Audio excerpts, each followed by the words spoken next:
invite de là où vous tenez, que ce soit à la maison, peu importe là où vous êtes, à vous approcher avec reconnaissance devant le roi de rois.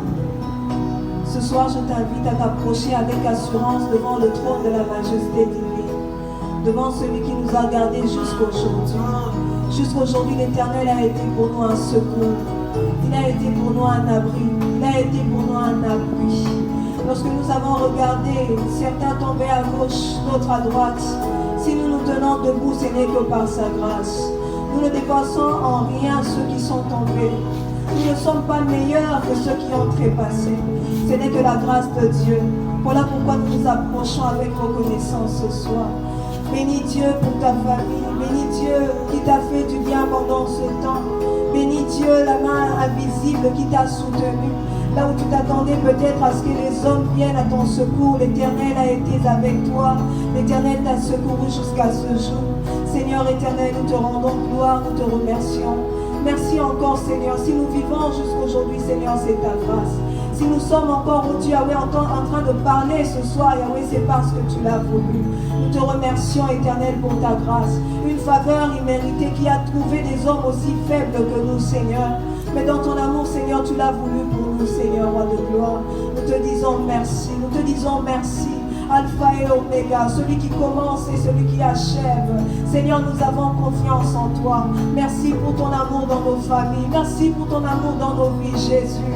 Nous te remercions, Seigneur Jésus. Merci pour tout ce que tu as fait pour mon frère. Merci pour tout ce que tu as fait pour ma soeur. Merci pour tout ce que tu as fait pour nos familles, Seigneur Jésus.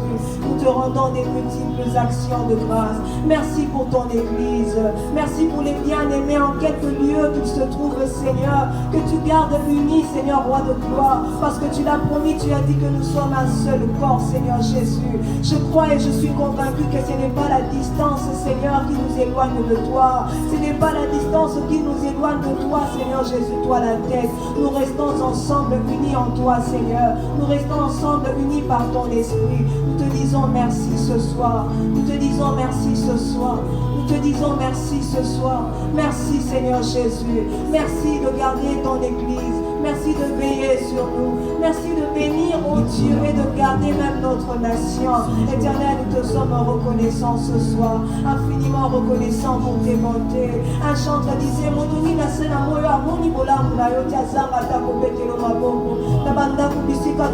Jésus, nous t'acclamons parce que tu es bon. Nous acclamons l'amour du roi des rois. Nous acclamons celui qui est ressuscité, celui qui vit, et parce qu'il vit, nous aussi nous vivons. Jésus, que l'honneur et la gloire te reviennent. Jésus, l'honneur et la gloire te reviennent. Tu es digne d'être élevé, Jésus. Tu es digne d'être exalté. Ce soir encore, Seigneur, c'est l'occasion pour nous de bénir ton Saint-Nom. Ce soir encore, Éternel, c'est l'occasion pour nous de te rendre les multiples actions de grâce. À celui qui est assis sur le trône, à celui qui est appelé l'ancien des jours, qu'à celui-là revienne honneur, gloire et louange pour son nom. Que ton nom soit béni, Seigneur Jésus. Ton Dio, ton Kumisio, ton Santo Dio, ton Neto Likombo Nayo, Zambe Makasi Lokolayo, le redoutable, le Dieu terrible, celui qui a étonné les ennemis. Oh Dieu, Yahweh, qui est comparable à toi, Jésus. Aucune situation n'a jamais été au-dessus de ta tête. Jésus, tu es au-dessus. Le jour où tu es monté, je me souviens de ce que ta parole me dit. Tu as dit, tout pouvoir m'a été donné. Jésus, que ton nom soit béni. Le Dieu qui a le tout pouvoir. Le Dieu qui a le tout pouvoir. Toi qui t'approches de Dieu en ce moment, en quelques circonstances, en quelques faiblesses que ce soit, en quelque incapacité ce soir, je t'invite à t'approcher de celui qui s'appelle Jésus le capable, de celui qui s'appelle Jésus-Christ, de celui qui s'appelle notre Sauveur, de celui qui s'appelle le Rédempteur glorieux, de celui qui s'appelle l'Alpha et l'Oméga, le Roi des rois, le Seigneur des seigneurs, le témoin fidèle et véritable. Jésus, que ton nom soit béni, Seigneur Jésus. Nous bénissons le nom de Dieu. Alléluia. Nous bénissons le nom de Jésus. Nous bénissons le nom de Jésus. Nous bénissons ton nom, Seigneur Jésus. Que ton nom soit béni. Alléluia. Que ton nom soit béni, Seigneur Jésus. La pourquoi les autres l'église sous ton nom, de là où tu te tiens à la maison, dis Seigneur, je veux encore te voir. Ce soir, je ne sais pas quelle est ta condition. Peut-être que tu es comme cette femme pleine de péché, qui est venue, elle s'est approchée devant le Seigneur, elle a répandu son parfum. Je t'invite encore comme cette femme à la perte de sang, incapable de s'approcher de la foule, mais qui a dit je m'approcherai par la foi. Ce soir par la foi, approche-toi du Seigneur. Dis Seigneur, je veux te voir. Je veux te voir. Amour d'ailleurs.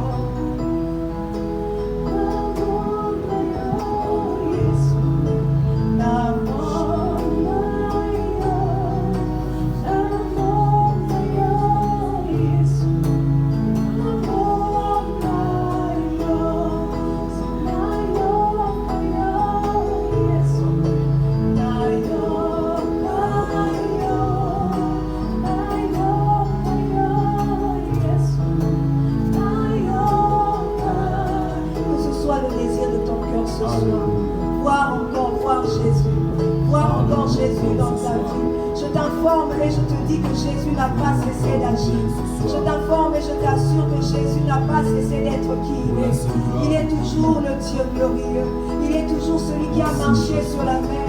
Il est toujours celui qui a calmé les tempêtes. Il est toujours celui qui est capable d'effacer les péchés. Jésus est le même. Ce soir, désire encore voir Jésus.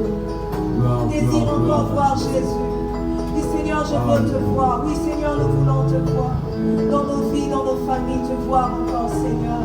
Dans ce pays, te voir encore, Seigneur. Nous voulons te voir encore, Jésus. La parole de Dieu déclare, Jésus-Christ est le même hier, aujourd'hui, éternellement. Le Dieu qui agit hier, il agit en notre temps. Le Dieu qui agit hier, il est fidèle pour agir encore aujourd'hui. Nous nous approchons du Kappa. Nous nous approchons de celui dont la Bible appelle le souverain sacrificateur parfait. Il est excellent, il est excellent, il est capable. Seigneur Jésus, nous voulons te voir dans toute ta grandeur, dans toute ta majesté. Te voir encore, Seigneur, te contempler encore, Jésus. Te contempler encore, oh Dieu. Te voir encore dans nos vies, Seigneur, roi de gloire. Te voir encore, oh Dieu, dans ton église, Seigneur. Nous avons soif de te voir, oh Dieu. Nous avons soif ce soir, Seigneur, oh Dieu, de te contempler. Alléluia. Voici, Seigneur, encore ce soir au rendez-vous de ta parole. Vers le soir, la lumière paraîtra. La lumière apparaît au travers la lecture, la méditation, l'enseignement, la proclamation de ta sainte parole. Utilise-nous encore dans cet enseignement de ce soir pour que nous soyons une bénédiction pour ton peuple qui nous suit au nom de Jésus. Amen. Shalom, bien-aimés. Que le nom du Seigneur vous bénisse, vous tous qui êtes en ligne avec nous pour ce programme, ceux qui suivent les directs et ceux qui suivront un peu plus tard. Nous voulons parler ce soir de ce thème, toujours dans la pensée liée à la venue du Seigneur, au retour du Seigneur. Sa venue dans les airs, tel est notre thème de ce soir. Sa venue dans les airs. Nous lisons pour introduire cet enseignement deux passages des Écritures, Acte 1, 10 à 11, et puis Apocalypse 22, verset 20. Acte 1, 10 à 11, et Apocalypse 22, verset 20. La parole de Dieu déclare ceci, Acte 1, 10 à 11. Et comme ils avaient le regard fixé vers le ciel pendant qu'ils s'en allaient, voici, deux hommes vêtus de blanc leur apparurent et dirent, hommes galiléens, pourquoi vous arrêtez-vous à regarder au ciel? C'est Jésus qui a été enlevé au ciel du milieu de vous, viendra de la même manière que vous l'avez vu allant au ciel. Apocalypse 22, verset 20. Celui qui atteste de ces choses dit, oui, je viens bientôt. Amen. Viens Seigneur Jésus. Dans cet enseignement, nous voulons nous arrêter ce soir sur la première étape de la seconde venue du Seigneur Jésus. Jésus est allé, il va revenir, mais les Écritures catégorient en deux parties sa seconde venue. La première partie, c'est son retour dans les airs. Et la deuxième phase ou la deuxième partie de son retour, c'est ça, sa descente sur terre. Et avant de dire le pourquoi de sa venue dans les airs, nous voulons d'abord globalement dire ce que signifie le retour de Jésus dans l'enseignement biblique. Parce qu'aujourd'hui, les gens tordent les Écritures, les gens veulent calmer leur conscience par rapport au retour de Jésus. C'est pourquoi je juge important quand même de dire ce que signifie le retour de Jésus dans l'enseignement biblique. Comment se fera ce retour? Parce que les uns disent que Christ est déjà revenu spirituellement. Parce que d'autres disent non, le retour de Jésus ne se fera pas. Il est déjà rentré sur la terre, excusez-moi, au travers du fait que les hommes et les femmes croient en lui, ils font partie de l'Église, ils sont rentrés au travers de l'Église. Mais qu'est-ce que la Bible nous dit? La Bible affirme certaines choses sur le comment du retour de Jésus. La Bible affirme avec force que Jésus reviendra personnellement, ou si vous voulez, corporellement. Les passages que nous avons introduits dans notre thème ce soir, acte 10, acte 1 plutôt 10 à 11, la Bible dit, au verset 10, 11 même, disons le tout. Comme ils avaient les regards fixés vers le ciel, pendant qu'ils s'en allaient, voici deux hommes vêtus de blanc leur apparurent. Et dit, hommes galiléens, pourquoi vous arrêtez-vous à regarder au ciel? C'est Jésus qui a été enlevé au ciel du milieu de vous, viendra de la même manière que vous l'avez vu allant au ciel. Ça veut dire que Jésus ne reviendra pas spirituellement. De la même manière que vous l'avez vu allant au ciel, ça veut dire que Jésus reviendra personnellement. Je veux aller plus loin, corporellement. Pour monter au ciel, il était dans un corps, vêtu d'habits, sur le mont des Oliviers, et il est monté au ciel. Ça veut dire de la même manière, quand Christ reviendra, il possédera un corps, il viendra physiquement, de telle manière qu'on peut le toucher. Dire que Jésus est déjà revenu au travers de sa présence dans la vie des chrétiens, dans l'Église, c'est faux. Il reviendra corporellement. Ailleurs, il est dit même que tout œil le verra. Un esprit, on ne le voit pas avec les yeux, mais on le voit avec les yeux physiques. Donc Christ reviendra, comme nous l'avons dit ici, personnellement. Je veux m'aller plus loin dire physiquement, corporellement. Jean 14, 3 dit, lorsque je m'en serai allé et que je vous aurai préparé une place, je reviendrai et je vous prendrai avec moi, afin que là où je suis, vous y soyez aussi. Jean 21, verset 22. Alors que les disciples étaient en train de l'importuner, ou je ne sais pas, ils posaient la question sérieusement, excusez-moi, pas importuner, ils posaient la question savoir au sujet de gens qu'il aimait beaucoup, qui se couchaient même sur sa poitrine. Dans l'évangile selon Jean, c'est la personne dont il est décrit sous l'appellation les disciples que Jésus aimait. Qu'en est-il de lui? Jésus répond, si je veux qu'il demeure jusqu'à ce que je vienne, que t'importe, toi, suis-moi. À cause de cette réponse que Jésus avait donnée, parmi les disciples, il y a eu des bruits comme quoi, voilà, Jean ne mourra pas jusqu'à ce que Jésus puisse revenir pour la seconde fois. Si je veux qu'il demeure jusqu'à ce qu'il vienne, que t'importe. Il nous donne ici une information en répondant aux disciples dans leur discussion au sujet des gens.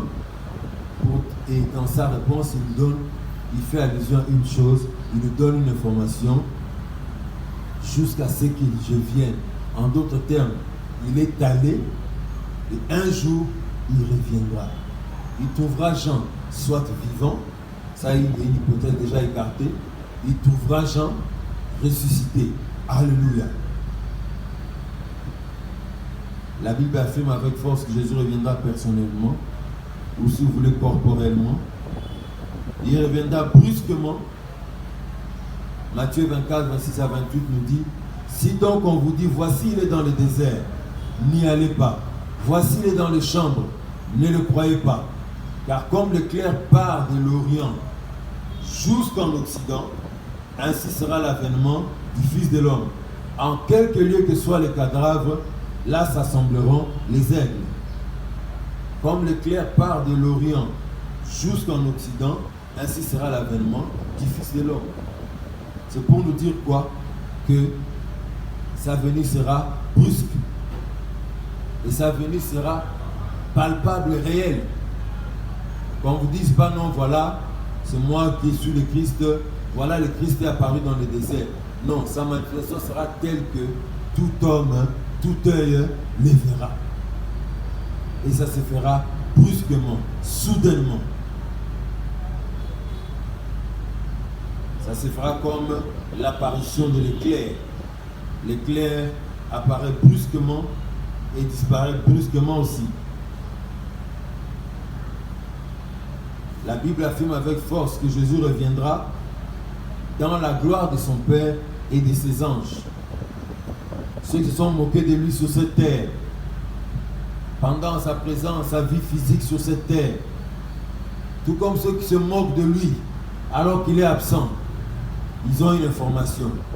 Il reviendra non plus comme l'agneau qui est venu pour souffrir, porter nos péchés, maltraité, fouetté, attaché à la croix, mais il reviendra dans la gloire de son Père et de ses anges. Alléluia. Très important à retenir pour nous. Car le Fils de l'homme doit venir dans la gloire de son Père avec ses anges, et alors il rendra à chacun selon ses œuvres. Nous retenons, il doit venir dans la gloire de son Père avec ses anges. Alléluia. Il reviendra dans la gloire. Il est venu pour la première fois comme un agneau pour souffrir, comme je l'ai dit, pour le salut de nos âmes. Certains s'en ont moqué, mais maintenant il reviendra comme le roi, le grand roi, dans toute sa gloire. Alléluia. Matthieu 19, 28. Jésus leur a répondu, je vous le dis en vérité, quand le Fils de l'homme, au renouvellement de toutes choses, sera assis sur le trône de sa gloire, vous qui m'avez suivi, vous serez de même assis sur 12 trônes, et vous jugerez les 12 tribus d'Israël. Il sera assis sur quoi? Sur le trône de sa gloire. Celui qui revient, ce n'est pas quelqu'un qui viendra pour être encore saboté, qu'on puisse lui jeter la salive au visage, on le donne des coups, et après on demande qui t'a frappé. On le revêt d'un habit en se moquant de lui, dit le roi des Juifs, les militaires se mettent à les saluer. Maintenant, il revient dans toute sa gloire, assis sur son trône de gloire. Matthieu 25, 31 pour avancer. Lorsque le Fils de l'homme viendra dans sa gloire, avec tous les anges, il s'assiera sur le trône de sa gloire. Encore une fois. Matthieu 25, 31, lorsque le Fils de l'homme viendra dans sa gloire avec tous les anges, il s'assiera sur le trône de sa gloire. Donc, bien aimé, il revient comment? Comment est-ce que ça lui est décrit, pardon? La Bible en parle avec force, qui vient dans sa gloire. La gloire de son Père et de ses anges.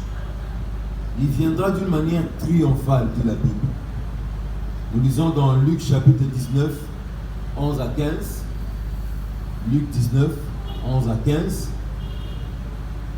Luc 19, 11 à 15, la parole de Dieu nous dit ceci. Ils écoutaient ces choses et Jésus ajouta une parabole. Parce qu'il était près de Jérusalem et qu'on croyait qu'à l'instant, le royaume de Dieu allait paraître. Il dit donc, un homme de haute naissance s'en alla dans un pays lointain pour se faire investir de l'autorité royale et revenir ensuite. Verset 13. Il appela 10 de ses serviteurs, leur donna 10 000 et leur dit, faites-les valoir jusqu'à ce que je revienne. Mais ses concitoyens les haïssaient et ils envoyèrent une ambassade après lui pour dire, nous ne voulons pas que cet homme règne sur nous. Lorsqu'il fut de retour, Après avoir été investi de l'autorité royale, il fit appeler auprès de lui les serviteurs auxquels il avait donné l'argent, afin de connaître comment chacun l'avait fait valoir. Alléluia. La Bible nous dit ici, nous décrit un homme de haute naissance. Un homme de haute naissance s'en est allé dans un pays lointain pour s'investir de l'autorité royale et revenir. Revêtu de l'autorité royale, il reviendra de manière triomphale, entouré d'un puissant service de protocole, entouré d'une sécurité, entouré de ses saints avec lui et de ses anges. Il reviendra de manière triomphale, avec la victoire de celui qui a vaincu à la croix de Golgotha. Cette victoire jusque-là est expérimentée par ceux qui croient en lui, mais quand il reviendra, tous expérimenteront cette victoire triomphale. Alors, après cette introduction sur le retour de Jésus dans l'enseignement biblique, c'est que ça signifie. Maintenant, nous voulons voir pourquoi le Seigneur Jésus revient avant tout dans les airs. Premièrement, frères et sœurs, Jésus revient dans les airs pour prendre les siens. Ceci sous-entend la résurrection des morts en Christ et la transformation du corps des disciples qui sont encore en vie. Lisons pour cela 1 Thessaloniciens 4, verset 16. 1 Thessaloniciens 4, verset 16. La parole de Dieu déclare ceci. Car le Seigneur lui-même a un signal donné à la voix d'un archange et au son de la trompette de Dieu, descendra du ciel et les morts en Christ ressusciteront premièrement. Amen. Jésus revient avant tout pour prendre les siens. Au son de la trompette de Dieu, il va descendre du ciel, les morts en Christ ressusciteront premièrement. Et le verset 17 dit, et nous les vivants, c'est-à-dire les chrétiens qui sont encore en vie, seront transformés, porteront le corps de gloire, le corps que Jésus portait après sa résurrection, quand il est allé vers les disciples. Un corps qui peut traverser les murs, qui n'a pas de limitation par le matériel, c'est-à-dire un mur, il peut le traverser. Et pourtant, les disciples veulent le toucher et introduire leurs doigts dans ses plaies, au niveau de ses mains. Donc, quand nous serons tous transformés, portant ce corps de gloire, et alors nous serons enlevés auprès du Seigneur. La résurrection des morts et la transformation du corps des disciples qui seront en vie. Jean 14, nous l'avions lu et nous le relisons. Jean 14, verset 1 à 3. Jean 14, 1 à 3, la Bible déclare ceci. Que votre cœur ne se trouble point. Croyez en Dieu et croyez en moi. Il y a plusieurs demeures dans la maison de mon Père. Si cela n'était pas, je vous l'aurais dit. Je vais vous préparer une place.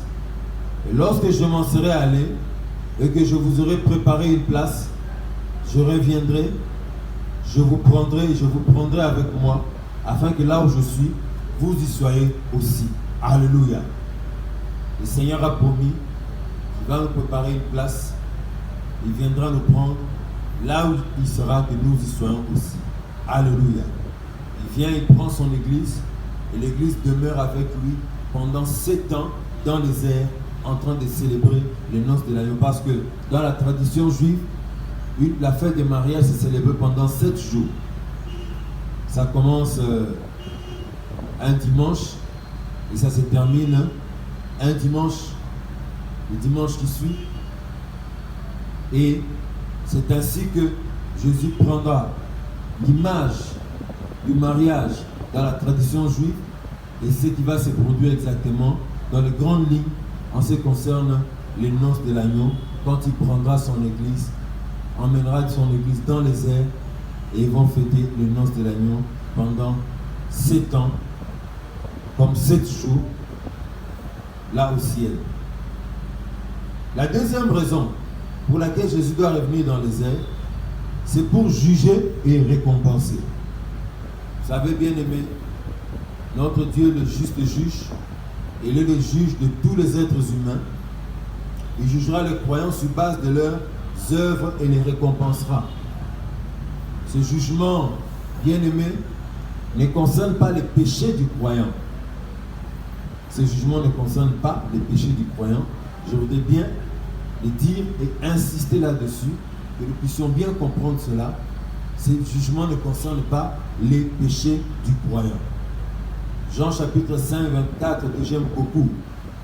Jean 5, verset 24, déclare: en vérité, je vous le dis, celui qui écoute ma parole et qui croit à celui qui m'a envoyé a la vie éternelle et ne vient point en jugement, mais s'il est passé de la mort à la vie. Alléluia.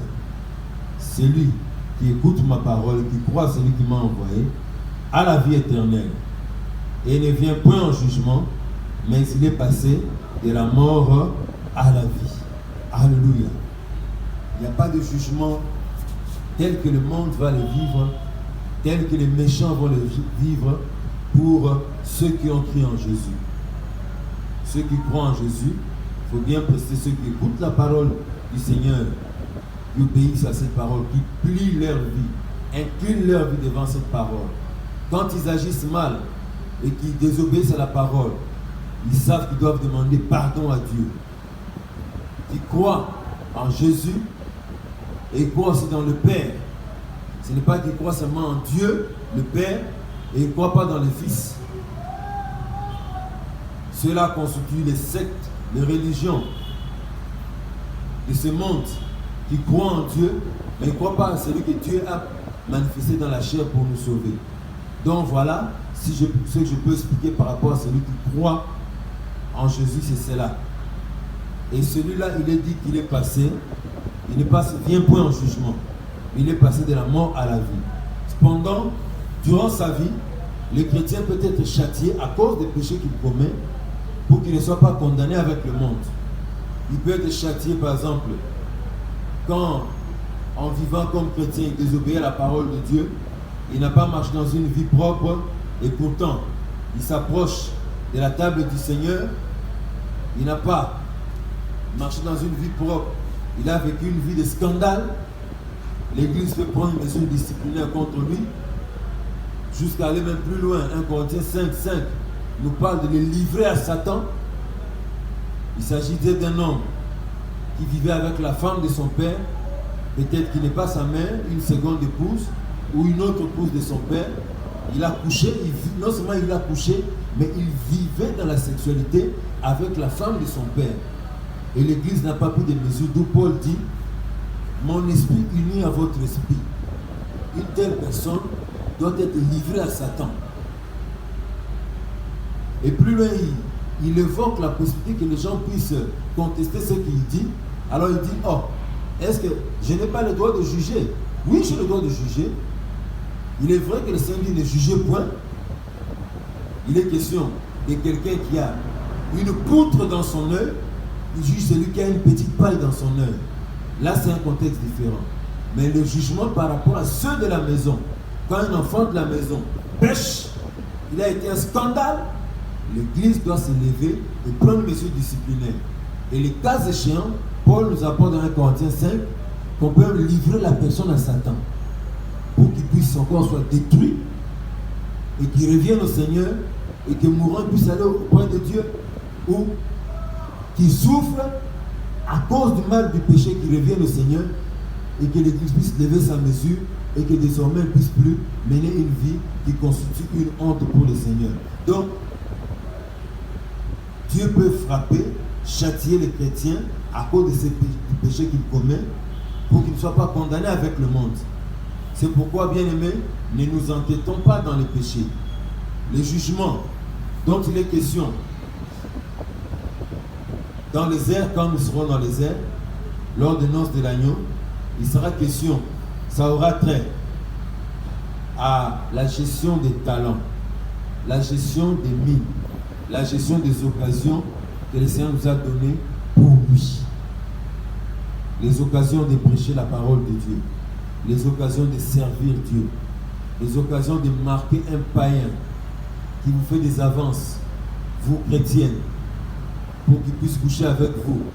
Vous lui résistez malgré son argent, malgré sa position.